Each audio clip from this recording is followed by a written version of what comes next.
भारत सरकारने दुःख व्यक्त करत भारताचे माजी पंतप्रधान डॉक्टर मनमोहन सिंग यांच्या निधनाची घोषणा केली आहे। त्यांचे निधन 26 डिसेंबर 2024 रोजी नवी दिल्लीतील एम्स रुग्णालयात झाले। डॉक्टर मनमोहन सिंग यांच्या निधनामुळे भारत सरकारने 7 दिवसांचा राष्ट्रीय दुखवटा पाळण्याचा निर्णय घेतला आहे।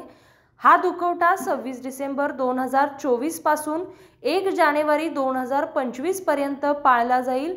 या काळात राष्ट्रीय ध्वज अर्ध्यावर फडकवला जाईल आणि कोणतेही शासकीय मनोरंजनाचे कार्यक्रम आयोजित केले जाणार नाहीत। डॉक्टर मनमोहन सिंग यांना शासकीय इतमामात अंतिम संस्कार करण्यात येणार आहेत। तसेच त्यांच्या अंतिम संस्काराच्या दिवशी देश विदेशातील सर्व भारतीय दूतावासीयांमध्येही राष्ट्रीय ध्वज अर्ध्यावर फडकविण्यात येईल।